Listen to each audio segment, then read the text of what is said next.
La montaña de la Juratena. Samael Aun Weor.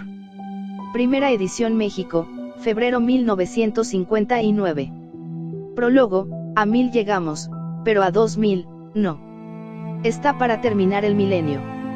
Durante casi 2000 años los santos sacerdotes de todas las religiones y sectas no han hecho más que predicar a su Dios a la altura de su evolución y de sus propias conveniencias. La situación moral, espiritual, económica y social de los moradores del planeta es dolorosa. Una parte sufre porque no puede llenar el vacío de sus insaciables ambiciones, mientras que la otra sufre porque sabe que tiene que perecer por su ignorancia bajo la presión del más fuerte. Prácticamente estamos viendo que las profecías del divino Rabí de Galilea se están cumpliendo. Ya no hay hijos para padres, ni padres para hijos. Hoy por hoy un cualquiera es un señor y un señor es un cualquiera. Los encargados de mandar se confunden y los mandados desobedecen. Todo es confusión, incomprensión, desesperación, angustia y dolor. Algo grave está pasando.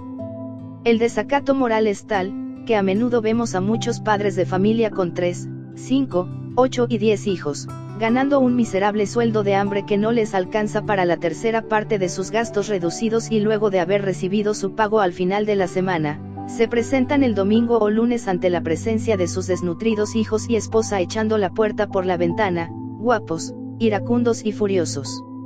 Cuando la falta es cometida por un gran cualquiera, con frecuencia se oye decir: "Ah, el Señor está entusiasmado", pero, cuando se trata de un infeliz parroquiano, se dice: "Ese hombre está borracho". Tal es la incomprensión y la ignorancia en que vivimos. Todos los días oímos y vemos a grandes títulos en la prensa hablada y escrita la propaganda de los mejores cigarros y cigarrillos, los mejores whiskies, rones y cervezas, paquitos, estupefacientes que envenenan el alma y la moral de los niños, películas vulgares, rifas sin respaldos económico y moral, loterías sin cuento, y las mejores cantinas y establecimientos de prostitución, todo mediante el visto bueno de las autoridades. Esa cosecha que así sembramos, la recogemos en la siguiente forma: desnudez, peste, hambre y miseria en general, creada por los propagandistas de los vicios, en resumen, desgracia total. Los manicomios, los hospitales y cárceles están repletos de seres humanos, unos buenos y otros malos. En las inspecciones de policía y juzgados casi no hay cupo, debido a la mucha clientela, arreglando casos de odio, de sangre, de venganza ocasionada por los vicios propagados por los que no tienen temor a Dios. Todo este desconcierto moral y fatal se debe a la falta de religión. Necesitamos religarnos, volver a Dios. El hombre en su calidad de hijo pródigo necesita volver en sí y decir: ¿cuántos jornaleros en casa de mi padre tienen abundancia de pan, y yo aquí perezco de hambre? Me levantaré e iré a mi padre y le diré: Padre, he pecado contra el cielo y contra ti, ya no soy digno de ser llamado tu hijo, hazme como a uno de tus jornaleros. San Lucas, capítulo 15, ver 17, 18 y 19. Mientras el hombre no se arrepienta de sus maldades, mientras el hombre esté ausente de su Padre Dios, y se considere superior a él, lleno de egoísmo, soberbia y vanidad, creyendo que con sus inventos bélicos y destructores de lo que no ha creado, puede superarle al gran arquitecto universal, vanidad de vanidades, mientras que no se humille reverente al eterno Creador y cumpla rigurosamente los santos 10 mandamientos de la ley de Dios, las obras de misericordia y respete sinceramente los santos sacramentos de las demás religiones, está convertido en un vehículo al servicio del demonio, el mundo y la carne. La hora es decisiva. No hay plazo que no se venza, ni deuda que no se pague.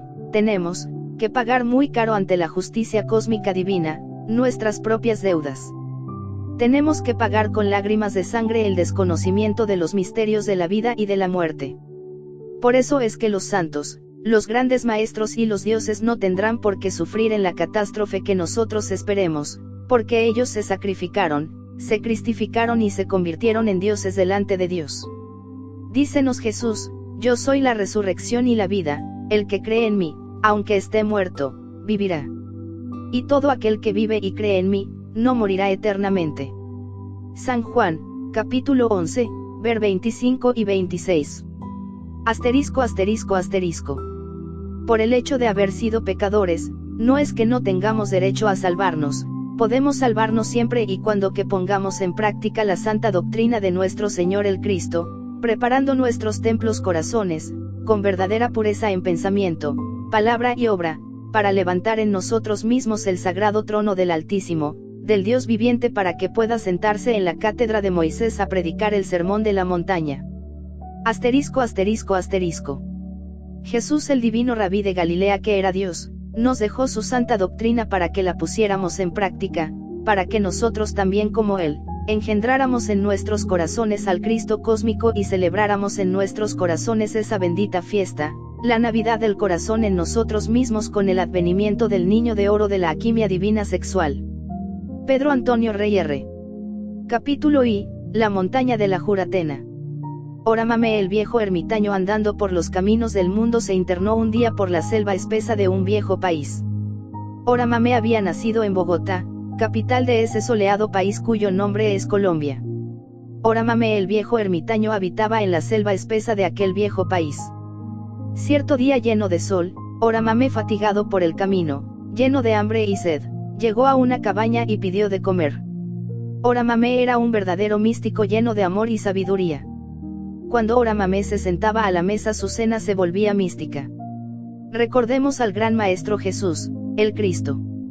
Cuando el divino Maestro quería enseñar algo especial a sus discípulos, los invitaba a cenar.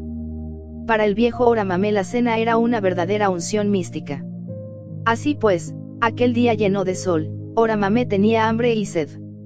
Durante la cena el viejo ermitaño estaba silencioso.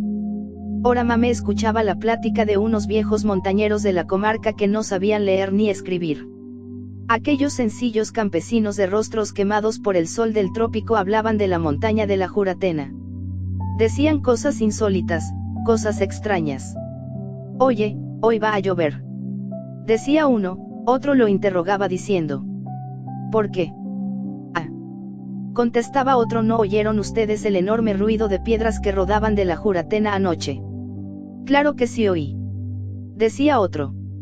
Así continuaba la plática de aquellos montañeros de la selva que no sabían leer ni escribir, así hablaban y Oramamé, el místico solitario, escuchaba. De pronto el viejo místico se levanta de la mesa y se dirige al grupo de campesinos que platicaban tranquilos a la puerta de aquella cabaña solitaria. Los campesinos, mirando a Oramamé, aguardaron que éste les preguntara algo. El viejo místico, después de saludar a los campesinos cortésmente, los interrogó diciendo, «Mostradme la Juratena. ¿Dónde está esa misteriosa montaña?» El más viejo de los montañeros contestó señalando con su dedo índice, diciendo, «Mirad, allá está, ¿veis esa montaña que se clava como aguja en el cielo?» Entonces el viejo místico exclamó diciendo lleno de admiración, «Ah, ya veo. Realmente la Juratena parece una aguja llena de nieve clavándose entre la cóncava inmensidad del cielo.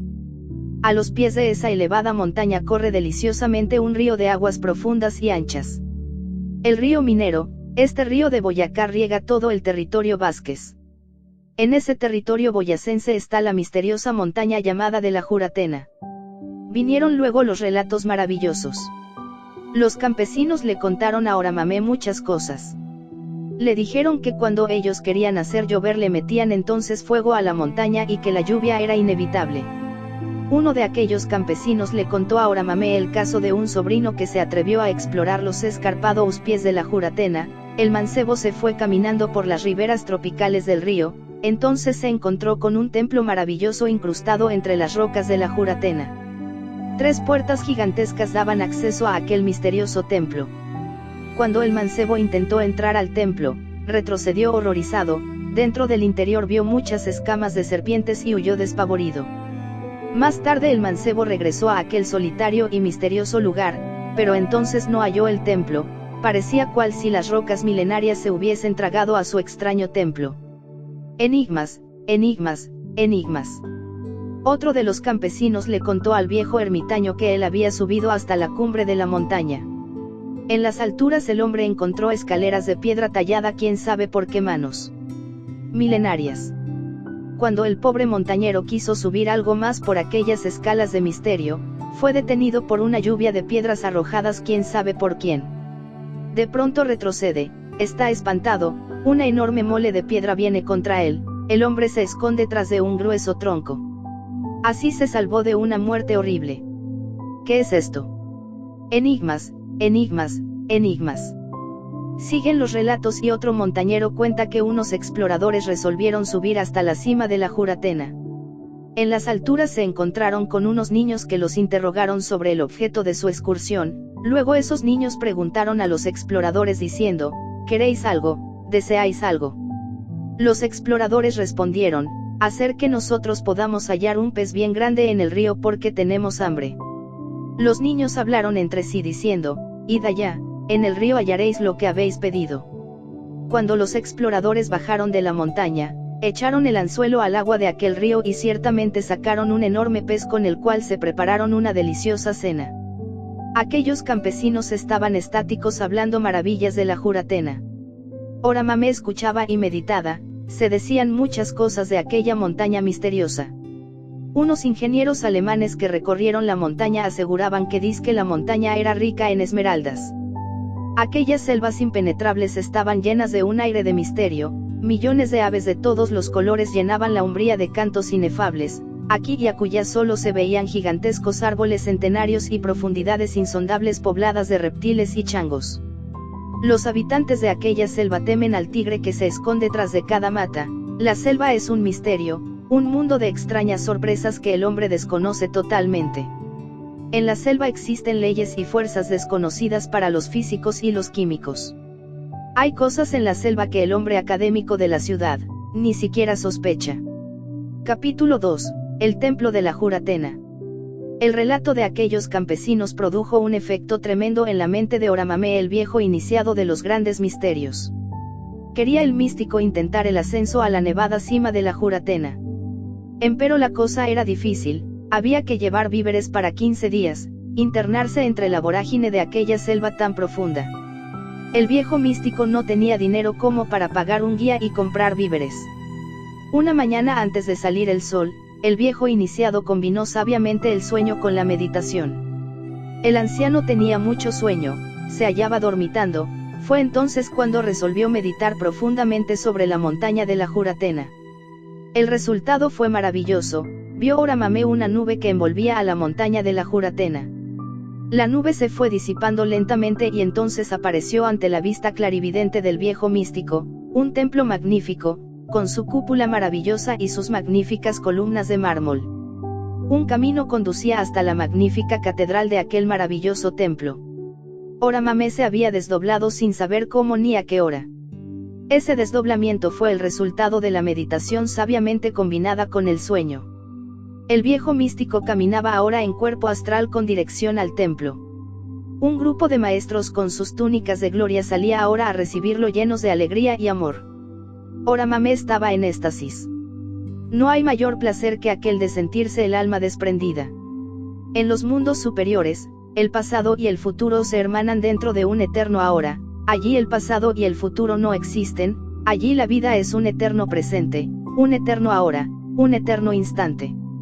Cuando el viejo Oramamé cruzó el umbral del templo sagrado de la Juratena, los santos iniciados de aquel santuario sagrado le entregaron una cuchara de plata en cuyo cabo podía leerse la siguiente inscripción: alimento de la fraternidad universal blanca. La cuchara contenía miel de abejas pura. Invitado por los santos maestros, aquel viejo místico penetró dentro de un santum maravilloso del templo de la Juratena. Dentro de aquel santum podía verse el candelabro de 7 brazos, todo de oro macizo. En el centro había una mesa y algunas sillas. Oramamé fue invitado a tomar asiento y acto seguido se sentó ante la mesa. Un gran adepto de la logia blanca sentado también a la mesa se colocó frente a Oramamé. Aquel viejo adepto vestido con su túnica de gurú, con sus ojos penetrantes y divinos, mirando a la frente del místico, parecía examinar internamente al viejo iniciado. Oramamé, lleno de éxtasis, exclamó: Maestro, yo he venido a pedirte la iniciación, dame la iniciación, yo lo que quiero es la iniciación. Así exclamó el viejo iniciado lleno de ansiedad, lleno de éxtasis. El santo gurú de la Juratena, lleno de una terrible serenidad que causaba asombro, contestó: te daré el pan de la sabiduría. Esas palabras del gurú conmovieron deliciosamente el alma del viejo iniciado. En esos instantes entró en el santum otro maestro del templo. Aquel maestro traía una bandeja de plata, en la bandeja de plata había unos panes. Aquel humilde siervo que traía la bandeja, después de ponerla sobre la mesa hizo una venia respetuosa y se retiró. Entonces el gurú que en estos instantes instruía a Oramamé tomó la cuchara de plata que el viejo místico todavía tenía en su mano y vació su contenido sobre aquellos panes. Luego dio a comer aquel pan maravilloso a Oramamé. El viejo místico comiendo aquel pan con miel de abejas pura, meditada en su simbolismo maravilloso. Cuando el viejo místico hubo acabado de cenar, el maestro tomó nuevamente la palabra y dijo: ahora te tomarás un frasco de aceite de ricino en ayunas. Es necesario que limpies tu estómago. El viejo místico comprendió que algo importante habría de suceder y que por lo tanto era urgente tener su estómago bien limpio. Terminada la visita, el viejo iniciado se despidió del gurú y regresó a su cuerpo físico después de haber recibido la bendición del santo gurú. Aquella experiencia interna fue maravillosa, y el viejo iniciado se sentía lleno de una vitalidad maravillosa. Muy temprano el místico se encaminaba a la farmacia más cercana y compró un frasco de aceite de ricino. Ya de regreso a su casa, el viejo iniciado, obedeciendo las órdenes del gurú de la Juratena, se tomó el aceite de ricino. Comprendió el místico que debía limpiar su estómago porque algo maravilloso le aguardaba. La visita al templo produjo en el místico una deliciosa voluptuosidad que duró en él varios días. No hay mayor placer que aquel de sentirse en alma desprendida. Existen muchos templos maravillosos en estado de jinas. Aquí en México tenemos nosotros el templo de Chapultepec, donde moran también muchos santos maestros. La Juratena es uno de esos templos jines. La Juratena es un gran templo de la Logia Blanca. Capítulo 3. El príncipe de este mundo. Otra noche, la más quieta, la más callada, el místico solitario comprendió que era la hora y el día. Todo estaba listo, había limpiado su estómago, estaba preparado. El místico se adormeció tranquilo, se convirtió en un espía de su propio sueño. El viejo místico espiaba secretamente a su propio sueño. Cuando el anciano comprendió que su cuerpo dormía, se levantó de su lecho. El resultado fue el desdoblamiento astral. Ese tenía que ser el resultado inevitable. Así es como uno se desdobla. Cuando el viejo iniciado estuvo fuera de su cuerpo, flotó deliciosamente en su cuerpo astral. Entonces el viejo se quedó estático contemplando el cielo estrellado. La noche era magnífica, sublime, inefable. Lleno de gran entusiasmo, el místico clamó lleno de gran amor y dijo: Maestro, cúmpleme lo que me prometiste, ya es hora. Así habló el solitario y de la Juratena vino una orden telepática. Se le ordenó al místico descender al abismo. El místico obedeció en el acto y descendió presurosamente a esa región conocida en el oriente como Avicii, octava esfera sumergida, la región donde habitan los adeptos de la mano izquierda, los bons del Tíbet, los casquetes rojos, los tenebrosos que siguen las enseñanzas tántricas de Belcebú. Gurdjieff procedentes del clan de Dadukpa. Señores de las tinieblas denunciados sabiamente por el gran maestro Francisco Apropato. Allí en esas regiones encontró el místico horribles maldades, cosas imposibles de describir con palabras, cosas inenarrables. Esos tenebrosos odian el Zambaya, dicen que el Zambaya es la ciudadela del terror, afirman que el Zambaya es lo negativo, la violencia, la fuerza foática ciega, etcétera, etcétera, y 50.000 y más cosas absurdas. Realmente los servidores del Mahamara odian al Zambaya porque allí vive el Cristo con su cuerpo que resucitó al tercer día de entre los muertos. En el Zambaya viven también con el Cristo Jesús, muchos grandes maestros cuyos cuerpos datan de millones de años atrás, hijos de la resurrección. Por todos estos motivos los discípulos de Bons y Dugpas odian a Zambaya. En el abismo el viejo iniciado fue atacado por bestias horribles. En el abismo el viejo místico comprendió que tendría que luchar contra el mundo, el demonio y la carne a fin de lograr algún día la iniciación venusta. Realmente el Tao es el cuarto sendero. La senda de los arates gnósticos.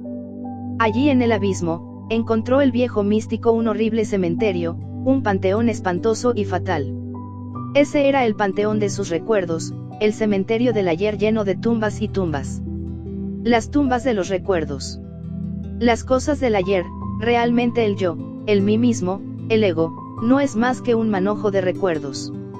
El anciano vagó por entre los sepulcros del pasado y sobre cada losa sepulcral vio una llama fatua que ardía, la llama del pensamiento. Ciertamente el pensamiento es una función de la memoria. Solo terminando con el doloroso proceso del pensar, adviene a nosotros la verdad. Todo lo entendió el solitario, todo lo comprendió y cuando quiso salir de aquel cementerio horrible, vio un grupo de gigantescos espectros que en la enrejada puerta funeral le cerraban el paso. También vio allí una pobre alma que sufría lo indecible y no podía salir de aquel cementerio porque los espectros del ayer le cerraban el paso. Esa alma sufría lo indecible. Junto al místico iban algunos chelas que acercándose a la pobre víctima la bendijeron. Luego se acercó el místico y comprendió que esa era su pobre alma esclavizada del ayer, atrapada por el némesis, por el karma, por la horrible rueda del samsara. El viejo místico se movía en esos instantes en su propio ser interno, el íntimo.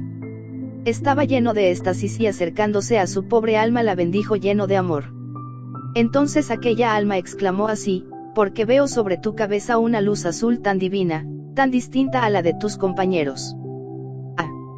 Exclamó el místico, es la luz de mi amor, alma mía. Ven, sígueme. Y enfrentándose el místico a los gigantescos espectros funerales que cerraban el paso, sacó fuera a su pobre alma que sufría lo indecible. El místico elevó su alma a los mundos de la luz, y dirigiéndose luego por un estrecho y tortuoso sendero llegó con ella a la puerta angosta y difícil del Santum de la Gran Luz. Allí en la puerta del Santum inefable de la Gran Luz, lo aguardaba su santo gurú. El místico amaba a su gurú.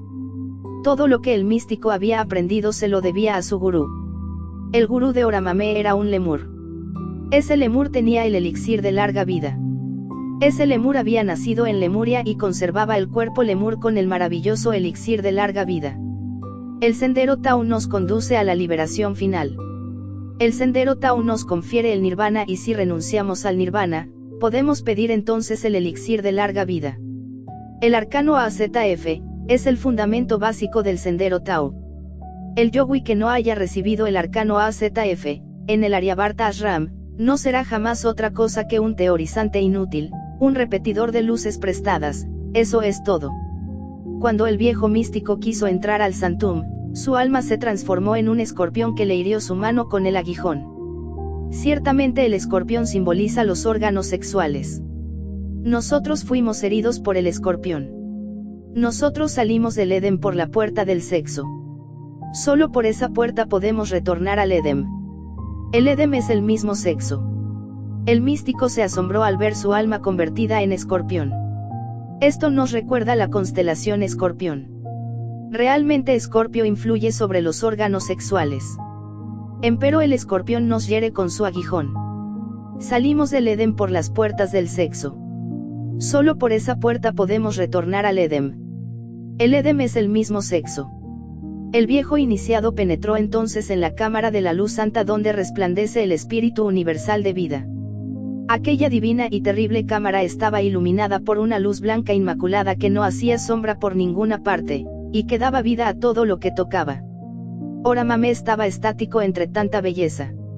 De pronto sus ojos se fijaron en un hermosísimo cuadro que había sobre una mesa.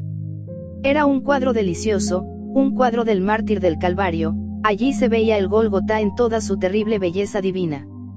El místico se quedó absorto contemplando aquel magnífico cuadro que ni un Miguel Ángel, ni un Rafael, ni un Velázquez hubieran podido describir con tanto realismo. Aquel cuadro tenía vida. Allí se veía el gran acontecimiento del Gólgota, allí estaba el gran maestro crucificado en el monte de las calaveras. Sus heridas sangraban todos sus estigmas y la sangre caía sobre la tierra sagrada. Se veía a lo vivo sangrar aquellas heridas. El cuadro tenía vida. No era un cuadro muerto. Era un cuadro viviente. El sol se ocultaba. En el occidente entre nubes rojas de sangre. Sudaba el adorable sangre viva. Todo era allí infinito amor y dolor. A los pies de la gran cruz se veían las calaveras de los ajusticiados. Realmente ese es el monte de las calaveras, lugar donde se crucificaba a los delincuentes. La gran cruz frente al sol que se ocultaba en el poniente, proyectaba sobre el monte de las calaveras una sombra de muerte. La sombra de la cruz. El místico lleno de dolor contemplaba aquella sombra. Sin embargo, aquella sombra tampoco era inerte. Parecía perfilarse, moverse, tenía vida propia. La sombra iba tomando forma humana. De pronto asume la real figura del ser humano y se sienta resueltamente frente al viejo místico que sorprendido la contempla. Aquella sombra parecía una mujer vestida con túnica negra. Empero, no tenía ojos, tenía cuencas. Era un espectro vestido de negro. Era la muerte. Aquella figura descarnada, horrible, miraba terriblemente al viejo místico. Miraba con sus cuencas funerales. Estaba dotada de una fuerza hipnótica terrible. El viejo místico se enfrentó a ella valerosamente, cara a cara, frente a frente. La lucha hipnótica y magnética fue mortal. Empero Oramamé venció y el horrible espectro de la muerte se sintió vencido. Entonces el místico exclamó: «Huye delante de mis pasos hasta la consumación de los siglos. Tú serás mi esclava y yo seré tu señor». La vencida muerte se levantó de su asiento y salió por la puerta de aquella cámara santa. El místico se fue tras de ella y siguiendo por la puerta, la siguió por el tortuoso sendero que conducía a aquella cámara santa. De vez en cuando la muerte trataba de regresarse para combatir al solitario místico. Entonces el anciano extendía su mano hacia ella y le decía lleno de victoria: «Huye delante de mis pasos hasta la consumación de los siglos, tú serás mi esclava y yo seré tu señor». Al fin, la muerte huyó definitivamente. Entonces el viejo iniciado se cubrió de gloria. Había vencido a la horrible y desencarnada muerte. Alegre por el triunfo, el viejo místico regresó a la cámara santa, siguiendo el angosto y estrecho sendero que conduce a la gran luz. Alegre por el triunfo, el viejo místico regresó a la cámara santa para comunicarle su triunfo al maestro.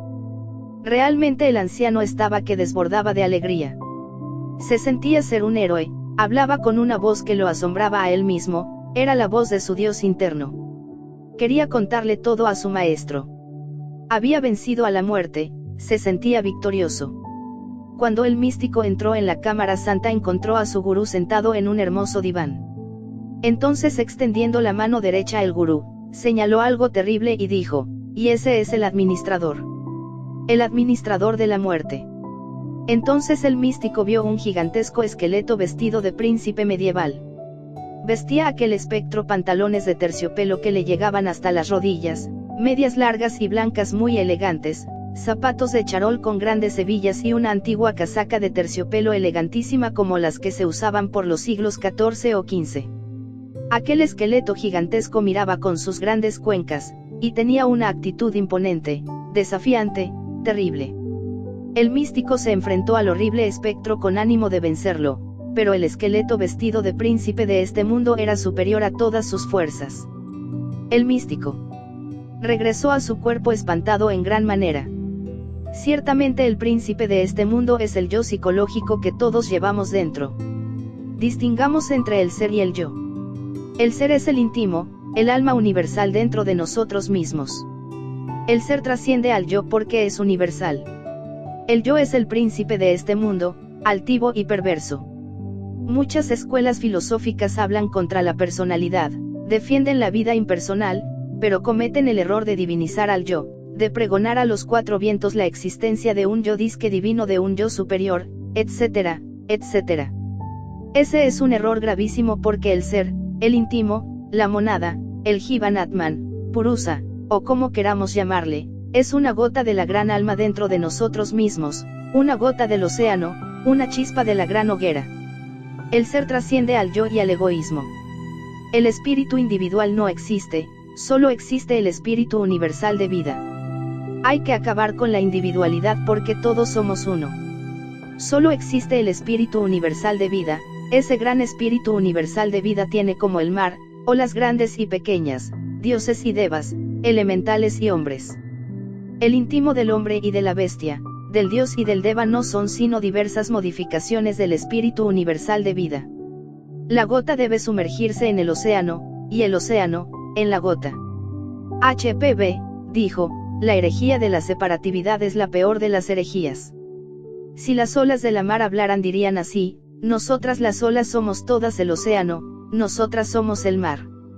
Así es el espíritu universal, como el mar, todos somos uno. Si una ola se separa del océano para decir yo soy un individuo, yo soy un yo separado, esa sería la peor de las herejías. Lo imposible. Capítulo 4, los tres traidores de Hiram Abiv. Los tres traidores de Hiram Abiv se llaman Sebal, Ortelut y el tercero es Toquín. Los tres traidores fueron decapitados. Las tres cabezas fueron echadas al fuego y las cenizas lanzadas a los 4 puntos de la tierra, a los 4 vientos. Esos tres traidores están dentro de nosotros mismos. Esos tres traidores son el dragón negro de las tres cabezas. Los tres rebeldes. El primero es el rebelde a la naturaleza, el segundo es el rebelde a la ciencia y el tercero es el rebelde a la verdad. Esos tres rebeldes son en la Biblia, Coré, Datón y Abirón. El primero es el que golpea a Hiram con la regla, así los justos son asesinados en nombre de la ley y el orden. El segundo golpea a Hiram con la palanca, así es como los prejuicios y creencias de cada época llevan a la muerte a los grandes iniciados. El tercero remató a Hiram con el martillo, así es como la violencia de cada época asesina a los justos y prohíbe la difusión de la doctrina secreta. Estos tres traidores controlan los tres cuerpos llamados, astral, mental y causal, voluntad. Los grandes clarividentes han estudiado estos tres vehículos, pero desgraciadamente no han estudiado lo que hay dentro de ellos. El astral está controlado por Sebal, el padre del deseo. El mental está controlado por Ortelut, el horrible demonio de la mente y el cuerpo de la voluntad. Causal, está controlado por Stokin, el terrible demonio de la mala voluntad. Estos tres traidores constituyen eso que se llama el príncipe de este mundo. La víctima inmolada es siempre el Cristo interno de todo hombre que viene al mundo. Hiram es nuestro Cristo interno. Hiram es el Rey Sol. El Rey ha muerto, viva el Rey. Cristo fue asesinado por tres traidores, Caifás, el sumo sacerdote, Judas Iscariote y Pilatos. Nosotros necesitamos resucitar al Cristo dentro de nosotros mismos. Necesitamos encarnar al Verbo dentro de nosotros mismos. Esto solo es posible decapitando a los tres traidores. Los 27 maestros que salieron a buscar al primer traidor se dividieron en 3 grupos de 9. Estos 3 grupos practicaron por el oriente, por el mediodía y por occidente. Esto nos recuerda las 3 puertas del templo: hombre, mujer, sexo. Solo bajando a la 9ª esfera, el sexo, podemos encontrar al príncipe de este mundo, para decapitarlo. Los maestros encontraron al primer traidor escondido entre la caverna del deseo. Así el maestro decapita al primer traidor. Así el maestro se presenta ante el rey Salomón llevando en una mano el puñal y en la otra la cabeza del primer traidor. Así es como el maestro exclama: conmigo viene la venganza. El segundo traidor fue hallado por el segundo grupo de 9 maestros, metido dentro de la caverna de la mente, a cuya puerta está siempre el perro del deseo. Los maestros lo llevaron prisionero a Salomón. Esto sucedió a los 18 días de la partida, en la tarde y en momentos en que terminaban los trabajos del templo. Salomón le hizo abrir el cuerpo, le cortaron la cabeza y le arrancaron el corazón. Estos 18 días nos recuerdan el arcano 18 del tarot. Realmente los enemigos secretos y ocultos de la mente nos acechan para desviarnos de la senda de la iniciación. Solo 9 maestros encontraron al segundo traidor. Solo bajando a la 9ª esfera logramos decapitar al segundo traidor. El tercer grupo de 9 maestros encontró al tercer traidor y tuvo que defenderse con mucho valor, porque el tercer traidor se defendió heroicamente con el hacha de la mala voluntad. Lo más grave es que el tercer traidor intentaba lanzarse al abismo. Siempre la mala voluntad y la desobediencia nos hace caer al abismo. Las 3 cabezas fueron colocadas sobre 3 pértigas guarnecidas de hierro a la puerta del templo, luego fueron echadas al fuego. Tenemos que bajar a la 9ª esfera, el sexo, para decapitar a los 3 traidores de Hiram Abiv. Todos los grandes iniciados del pasado tuvieron que bajar a la 9ª esfera. La clave secreta es el gran arcano. Este arcano es sexual. Debe haber conexión sexual. En la unión del palo y el útero se halla la clave. Lo importante es retirarse la pareja antes de terminar el acto sexual, antes del espasmo, antes del orgasmo fisiológico, para evitar la eyaculación del semen. No hay que derramar el semen ni dentro de la matriz, ni fuera de ella. El deseo refrenado transmuta el licor seminal en sutilísimos vapores seminales que a su vez, se convierten en energías solares y lunares, positivas y negativas. Esas energías electromagnéticas ascienden por dos finos cordones ganglionares que se enroscan en la médula espinal. Esas energías suben hasta el cáliz, ese cáliz es el cerebro. Así el cerebro se seminiza. Así el semen se cerebriza. Este secreto sexual es el arcano AZF, con este arcano se logra la entrada al Edem. El Edem es el mismo sexo. Nosotros salimos del Edem por la puerta del sexo, solo por esa puerta podemos entrar al Edem. Nadie puede entrar al paraíso por puertas falsas, tenemos que entrar por donde salimos. Esa es la ley.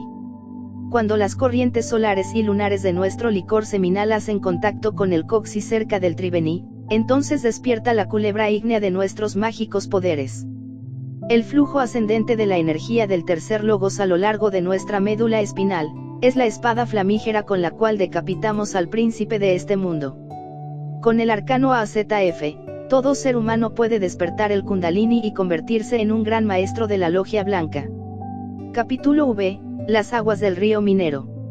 A los pies de la Juratena corre el río Minero. Río de aguas anchas y profundas. Estas aguas son el oro puro. Estas aguas son el Mysterium Magnum, el Enseminis, el Lapis Philosophorum o piedra filosofal. Estas aguas son la suma materia, el Menstruum Universale.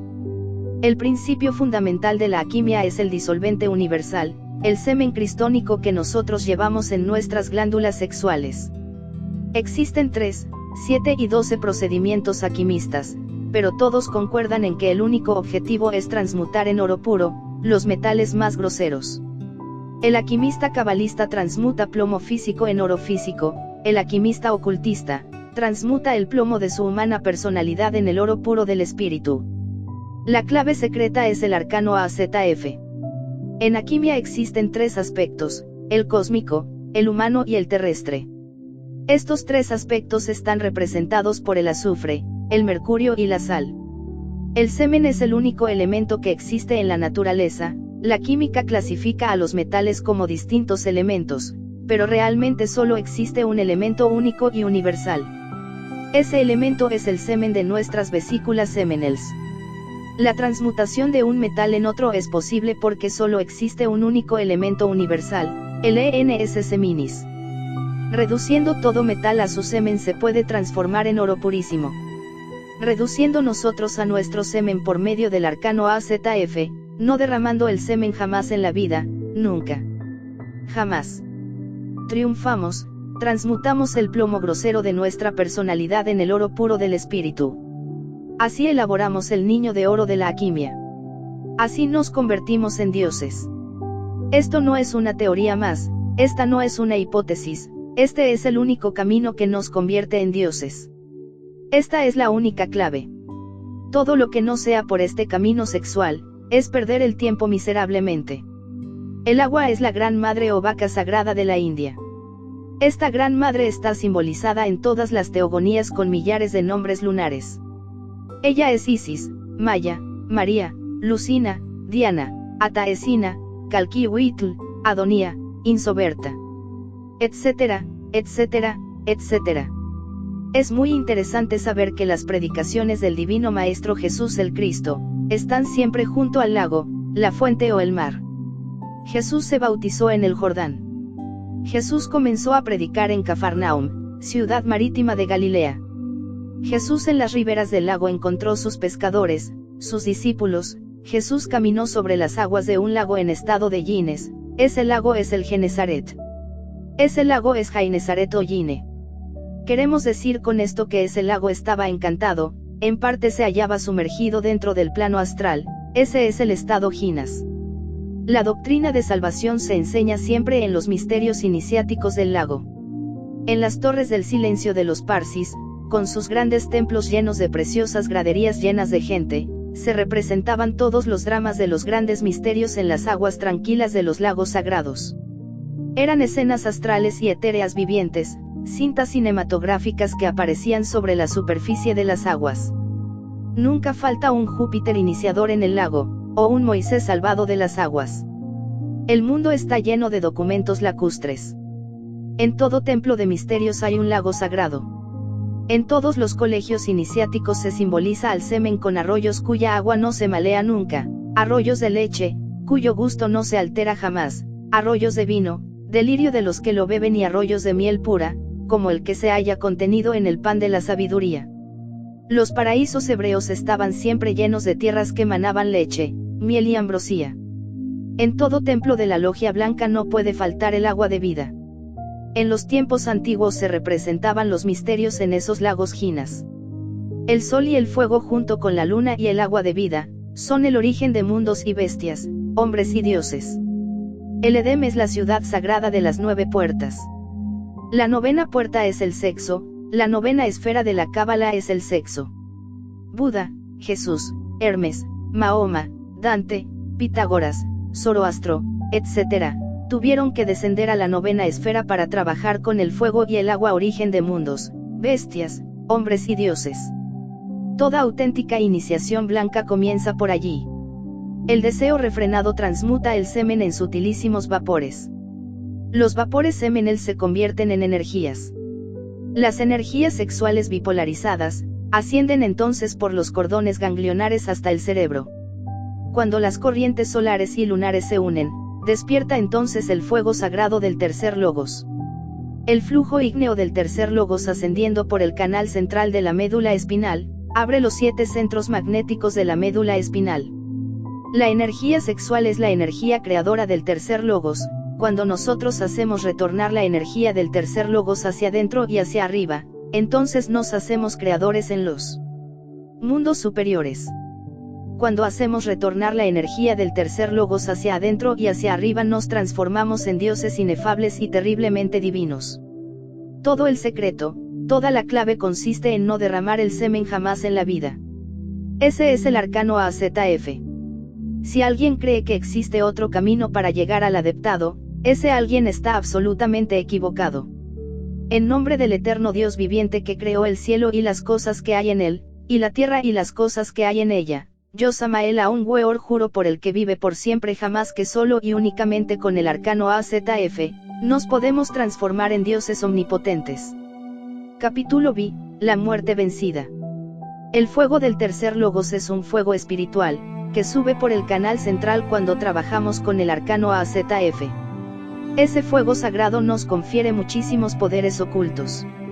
El fuego nos da poderes sobre los terremotos, sobre el agua, sobre los vientos. El fuego nos da el poder del oído oculto, el poder de la clarividencia y el poder de la omnisciencia. El fuego del tercer logos es el Kundalini, la serpiente ígnea de nuestros mágicos poderes. Ahora nos explicaremos por qué el mancebo que exploró las riberas del río Minero halló en la puerta central del templo algunas escamas de serpientes, entonces huyó despavorido. Hay que bajar a la fragua encendida de Vulcano, el sexo, para cortar la cabeza de la medusa con la espada flamígera. Hay que bajar a la fragua encendida de Vulcano para limpiar los establos del alma con los fuegos sagrados. Hay que bajar a la fragua encendida de Vulcano para retemplar la espada y conquistar el corazón de Venus. Entonces logramos la iniciación venusta. Cuando Jesús recibió la iniciación venusta en el Jordán, entonces encarnó al Cristo. Todo aquel que recibe la iniciación venusta encarna al Cordero inmolado. Él entra en el alma y se transforma en ella. Ella a su vez se transforma en él. De esta simbiosis divina y humana, deviene eso que nuestro Salvador llama con tanto acierto el Hijo del Hombre, entonces ya somos dioses. No hay otro camino para llegar a esas alturas, el que diga que existe otro camino realmente es un necio. Podemos llenarnos la cabeza de teorías, podemos hacernos miembros de muchas escuelas, podemos envejecer estudiando, pero si no trabajamos con el arcano AZF, no despertamos el Kundalini ni tampoco nos convertimos en dioses. Seremos pobres teorizantes, eso es todo. La única clave que existe en la vida para volvernos dioses es el arcano AZF, no existe ninguna otra. Este es el único camino. Todo iniciado que haya trabajado en el magisterio del fuego, tiene derecho a recibir el elixir de larga vida. Entonces el iniciado puede conservar su cuerpo durante millones de años. Cuando el iniciado recibe el elixir de larga vida, muere pero no muere. En este caso el iniciado pasa por la misma muerte y resurrección de nuestro Señor Jesucristo. Al tercer día el Gran Maestro llegó en cuerpo astral ante su santo sepulcro. Entonces el Gran Maestro invocó a su cuerpo y este incorporándose se levantó con gran estruendo, y penetró dentro del plano astral. Los ángeles de la muerte no habían roto el cordón que conecta el alma con el cuerpo físico.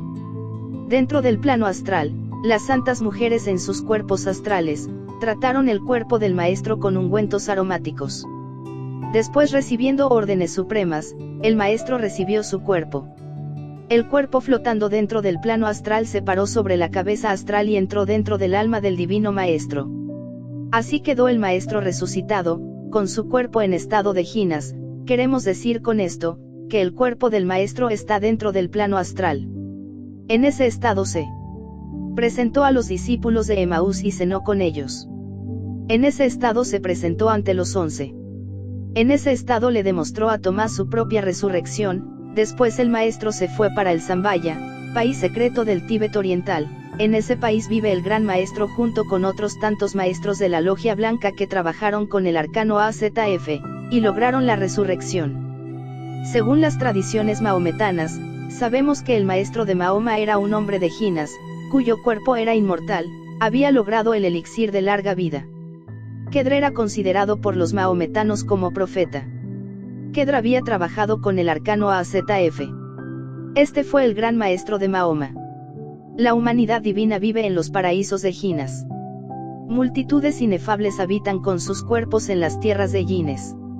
Entonces convivíamos con los dioses elementales del fuego, del aire, del agua y de la tierra. Esas eran las épocas en que los ríos de agua pura de vida, manaban leche y miel. Aquellos que quieran regresar a esos paraísos de jinas, deben entrar por donde salieron. Nosotros salimos del Edén por la puerta del sexo, solo por esa puerta podemos entrar al Edén. El Edén es el mismo sexo. Cagliostro, el enigmático y poderoso conde, era un habitante de las tierras jinas. Vivió en las épocas de Jesucristo. Fue amigo personal de Cleopatra, trabajó para Catalina de Médicis, fue el conde Fénix en Rusia, etc. Ese hombre era inmortal, ese hombre curaba enfermos, transmutaba el plomo en oro y hacía diamantes. Dícese del conde Cagliostro, que aparecía y desaparecía instantáneamente. A los pobres los curaba sin exigirles pago, pero a los reyes, a los príncipes, les cobraba fuertes sumas de dinero. El enigmático y poderoso conde de Cagliostro había recibido el elixir de larga vida. Zanoni fue también otro maestro grande y maravilloso, había sido iniciado en la Torre de Fuego de la vieja Caldea y vivía en los paraísos Yines. Desgraciadamente se cayó porque se enamoró de una joven artista de Nápoles, se cayó por el sexo. Con el sexo nos levantamos y con el sexo nos caemos. Con el sexo nos convertimos en lo que queramos, ángeles o diablos. Dioses o bestias. Zenouni se dejó caer y perdió la cabeza en la guillotina durante la Revolución Francesa. La energía del tercer logos, fluye en la nebulosa y en el átomo. La energía del tercer logos organiza el vértice atómico y el vértice de todo universo. Exteriorizada hacia afuera y hacia abajo nos convierte en demonios. Cuando la hacemos retornar hacia adentro y hacia arriba, nos convertimos en ángeles. El laboratorio del tercer logos, son nuestros órganos sexuales. El tercer logos es el Espíritu Santo, el fuego del Espíritu Santo sube por el canal central de la espina dorsal. Moisés fue discípulo de un gran maestro de los paraísos Yines. Moisés supo hallar a su gurú en la confluencia de los dos océanos. Ese gurú, después de instruir a Moisés, se sumergió dentro del plano astral. Sin embargo, ese gurú tenía cuerpo de carne y hueso. Era un inmortal de las tierras de Yines. Cuando decapitamos al príncipe de este mundo, vencemos a la muerte. Entonces exclamamos: huye delante de mis pasos hasta la consumación de los siglos. Tú serás mi esclava y yo seré tu señor. ¿Dónde está, oh muerte, tu aguijón? ¿Dónde, oh sepulcro, tu victoria? Si después de leer usted, querido lector, este libro, quiere seguir de fornicario, eyaculando miserablemente el licor seminal, no se queje después de su mala suerte, no diga que la Logia Blanca no lo ayudó. Los fornicarios se convierten en demonios. Si usted no nos cree, a nosotros no nos importa, lo único que nos interesa es darle la clave secreta de la iniciación. Si usted desprecia esta clave, después tendrá que buscarla con lágrimas de sangre. Esa es la ley, es el némesis, es el karma. No pierda el tiempo usted teorizando. Practique con el arcano AZF, cristifíquese. Nosotros somos sus amigos y estamos dispuestos a ayudarlo. Hay que sublimar las energías sexuales al corazón con la palabra pura.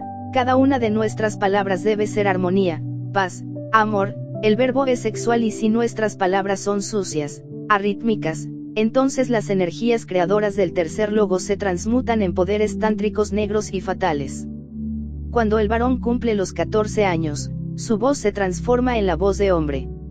Entonces es cuando nuestras glándulas sexuales entran en actividad. Esto nos hace ver la íntima relación que existe entre la laringe creadora y los órganos sexuales.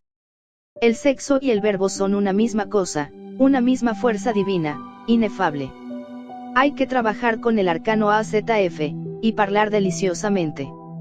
Enseñad el arcano AZF, con modestia, sin vulgaridades, con pudor. No profanéis la palabra. Con el arcano AZF, venceréis la muerte. Estudiad, querido lector, practicad y adelante. Que vuestro Padre que está en secreto y que vuestra bendita y adorable Madre Kundalini os bendiga vuestro propio ser. Samael Aun Weor. Capítulo 7, Los tiempos del fin. Otra noche, la más pura, la más callada. El viejo místico, aprovechando el sueño de su cuerpo, abandonó su envoltura corpórea y se fue a los mundos superiores. Aquí en México tenemos nosotros el peyote, cactus maravilloso. Mascando ese vegetal se despierta la clarividencia instantáneamente y entonces podemos salir en cuerpo astral a plena conciencia. Allá en Suramérica existe el famoso yagué que nos permite salir en astral. Esa planta solo se consigue en las selvas del Amazonas o en los llanos orientales. Oramame rogó a un gurú que le enseñara los tiempos del fin. Entonces, viendo con conciencia de un futuro, el viejo místico entró en un salón donde anunció ante el auditorio un gran cataclismo que se aproxima. Hablaba el místico con conciencia profética, anunciaba el místico un choque de mundos. Un mundo se acerca, se aproxima, y cuando los hombres intenten poner bajo sus pies a otras humanidades planetarias, entonces sucederá el gran cataclismo inevitable. Ese será el fin. Cuando esa masa planetaria atraviese nuestra atmósfera terrestre, se incendiará en fuego vivo y al caer sobre nuestra tierra quemará con fuego todo aquello que tenga vida. Habrá entonces un terremoto tan grande, cual nunca lo hubo antes desde que existen hombres sobre la tierra. Cuando el acontecimiento se realice, no se hallará una sola alma que ponga en duda su venida. El acontecimiento descenderá a los malvados y elevará a los virtuosos. Cuando tiemble la tierra con violento temblor, las montañas volarán en pedazos y se tornarán como el polvo disperso por todas partes. Cuando vosotros los hombres estéis divididos en 3 tropas, entonces habrá hombres a la derecha, las ovejas, y hombres de la izquierda, los cabritos, y los últimos, los electos, serán los primeros. Estos serán los más inmediatos a Alá, habitarán en el jardín de las delicias. Habrá un gran número de estos entre los antiguos y solo un pequeño número de entre los modernos. Descansarán en asientos ornados de oro y pedrerías, reclinados y colocados uno frente a otro. En torno a ellos circularán jóvenes eternamente jóvenes con cubiletes, garrafas y copas llenas de una límpida bebida que no les producirá ni dolor de cabeza, ni aturdimiento, con frutos que escogerán a su gusto y carne de esos pájaros que les gustan tanto. Tendrán bellezas de grandes ojos negros, bellezas semejantes a las perlas cuidadosamente ocultas. Tal será la recompensa de sus obras. No se oirán palabras frívolas, ni dichos que produzcan pecado. Solo se oirán las palabras, paz. Paz. Los hombres de la derecha, los felices hombres de la derecha, permanecerán entre los árboles de loto sin espinas y bananos cargados de frutos desde la cima hasta abajo, bajo sombras que extenderán a lo lejos cerca de una agua corriente en medio de frutos en abundancia que nadie cortará y a los que todos se podrán acercar y descansarán en elevados lechos. Nosotros en una creación aparte hemos creado las bellezas del paraíso, hemos conservado su virginidad, queridas de sus esposos y de un ángel igual al suyo serán destinadas a los hombres de la derecha. Habrá un gran número entre los antiguos y un número entre los modernos. Sure LBI versus Unal 39 y 76 a 77 Corán. Estos versículos del Corán confirman nuestra profecía sobre los tiempos del fin. El viejo místico profetizaba la gran tragedia. El viejo místico hablaba y las gentes se reían de él. Viviendo con conciencia de futuro, el anciano anduvo por las calles de una gran ciudad anunciando los tiempos del fin. Nadie le creía, todos se burlaban del místico. Esa ciudad era Babilonia la Grande, la madre de todas las fornicaciones y de todas las abominaciones de la tierra. El solitario en su cuerpo astral entró a un laboratorio científico. Allí vio el anciano a un gran gigante acostado en el suelo. Ese gigante tenía el aspecto de un gran intelectual. El gigante dormía y los científicos le extraían la energía atómica del cerebro y del corazón. Ese gigante es el coloso atómico de nuestro mundo terrestre. Duerme y quiere despertar, empero con ciertos instrumentos le extraen la energía atómica del cerebro y del corazón. El viejo iniciado sabía que si el coloso llegara a despertar acabaría con los científicos y con el mundo entero. Los científicos serían víctimas de su propio invento. Así lo comprendía el anciano, así lo entendía. El viejo anduvo luego por las calles de la gran ciudad cuyo número es 666, y vio una gran torre de cristal que llegaba hasta el cielo. Hueca torre de frágil cristal, traición al Eterno, pronto será quebrantada. Esa es la torre de Babel que amenaza a los cielos estrellados. Esa torre está representada por la ciencia materialista que odia a Dios. Por entre esa hueca torre de frágil cristal vio el místico aviones cohetes maravillosos que subían y bajaban. Aviones cohetes capaces de llegar a la luna y a los otros mundos habitados. La especie humana estaba llena de soberbia y orgullo. Entonces algo terrible sucedió. Despertó el coloso atómico y se vieron cosas horribles.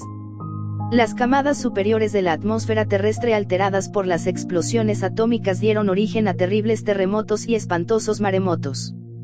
Las ciudades caían como castillos de naipes al suelo. Olas monstruosas nunca vistas azotaban las playas y había un sonido extraño en la mar. Por donde quiera, lamentos, hambre, miseria, guerras atómicas, enfermedades terribles ocasionadas por la radioactividad. Y cuando el místico contemplaba todo esto, un mundo se acercó a la Tierra y al caer sobre nuestro globo planetario quemó con fuego todo aquello que tenía vida, y hubo un terremoto tan grande cual nunca lo hubo jamás desde que existen hombres sobre la Tierra. Entonces fue el fin. El místico contemplaba todo eso mirando en el futuro, se vio junto con otros dos maestros ayudando a salvar a los justos. Y del fondo del mar surgieron nuevos cielos y nuevas tierras donde morará la futura gran raza llamada la raza de Coradí. Antes del cataclismo serán salvados secretamente los justos. Otra noche, el viejo iniciado vio inmensas multitudes de seres humanos entrando en las grandes ciudades. Humanos de Venus, de Mercurio y de Marte. Los venusinos encabezaban el desfile. Pusieron sus discos voladores sobre camiones nuestros. Y eran bellos de rostro y pequeños de estatura. Los mercurianos eran algo más altos y llenos de gran sabiduría. Los marcianos de la misma estatura nuestra, pero menos sabios. Hombres de conciencia futura, eso es todo. Entonces el místico entendió que antes del gran cataclismo final seremos visitados oficialmente por otras humanidades planetarias y advertidos muy severamente. Si no obedecemos entonces será el fin. Empero se nos dará la oportunidad para escuchar la ley y el orden. Empero el hombre de la tierra no escuchará y caerá bajo el filo de la espada de la justicia cósmica. Los hombres se han lanzado a la conquista del espacio. Ya estamos a punto de conquistar la luna. Dentro de muy pocos días veremos al hombre en la luna. Esto es inevitable. Cada paso que demos en la conquista del espacio estrellado nos acerca al fin. Las bestias humanas no tienen derecho a sojuzgar otras humanidades planetarias. Cuando el hombre acabe con la fornicación y el adulterio, cuando el hombre se humille ante el Eterno, entonces realmente se habrá ganado ese derecho a la navegación interplanetaria. Empero el hombre quiere conquistar los espacios estrellados a la brava, a la fuerza y el resultado será la caída de la Torre de Babel con la cual hoy como ayer amenaza los cielos estrellados. El año 1.966 significa algo muy grave para el mundo. En el 60 caerá una torre fulminada y entonces el clero católico sufrirá mucho. Los rusos están a punto de conquistar la luna. El ser humano caminará por ese satélite y hallará que en la cara invisible de la luna hay vida vegetal, mineral, animal, etc. La luna es rica en petróleo. La guerra entre el este y el oeste es inevitable. Habrá guerra atómica, se pelearán en la tierra, en las aguas, en los aires, etc. Los ejércitos orientales invadirán América del Norte por el estrecho de Bering. Estados Unidos será vencido y Nueva York será convertida en cenizas dentro de muy poco tiempo. Las explosiones atómicas alterarán la camada superior de la atmósfera terrestre. Entonces ya no podrá filtrar los rayos solares y veremos el sol de un color negro. La luna será roja como sangre porque se la tomarán los rusos. Así se cumplirá todo lo que el Cristo anunció para el fin de los tiempos. Los tiempos del fin ya llegaron y estamos en ellos.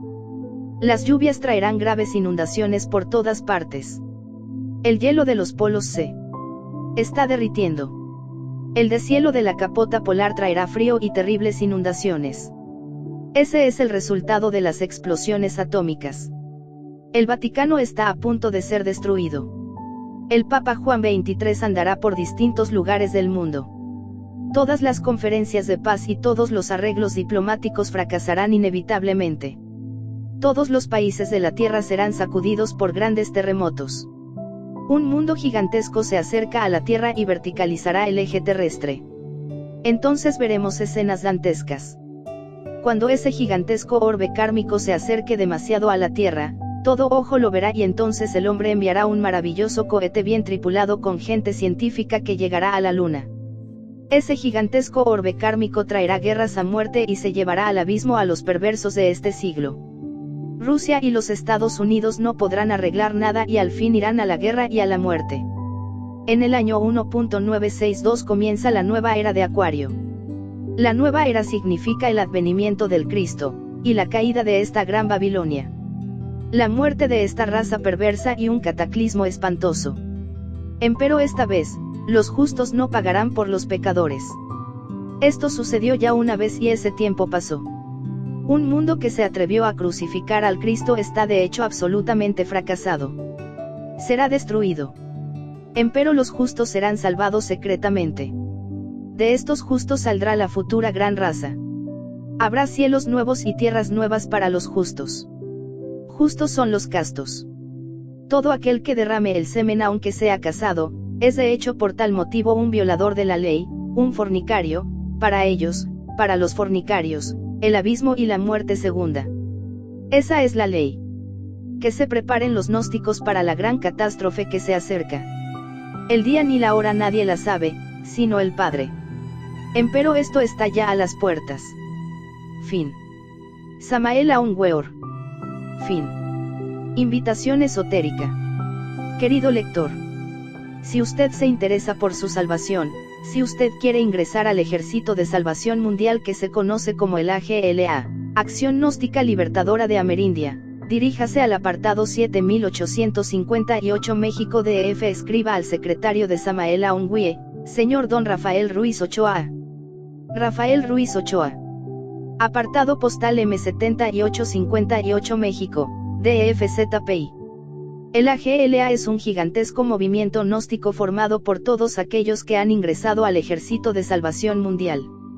Todas las escuelas, todas las religiones, sectas, pueden ingresar al AGLA. El AGLA está dirigido por 3 maestros, excelentísimo señor profesor Dr. Francisco Apropato, Swami Sivanando y Samael Aun Weor, avatar de la nueva era. Hoy, como ayer lo hizo Noé, aparece un hombre que está advirtiendo al mundo el cataclismo que se aproxima. Deje usted el orgullo y resuélvase a entrar en el Ejército de Salvación Mundial antes que sea muy tarde. Aún es hora escuchar la palabra que Samael Aun Weor, el Kalki Avatara de la era acuaria, está pregonando a los 4 vientos. Los que ayer no escucharon a Noé, perecieron bajo las aguas. Los que hoy no escuchen a Samael Aun Weor perecerán con el fuego. México, Feb 1959. Índice. Prólogo: a 1000 llegamos, pero a 2000, no 1. Capítulo I, la montaña de la Juratena 2. Capítulo 2, el templo de la Juratena 4. Capítulo 3, el príncipe de este mundo 6. Capítulo 4, los 3 traidores de Hiram Abiv 9. Capítulo V, las aguas del río Minero 11. Capítulo V, la muerte vencida 13. Capítulo 7, los tiempos del fin 15. Invitación esotérica 18.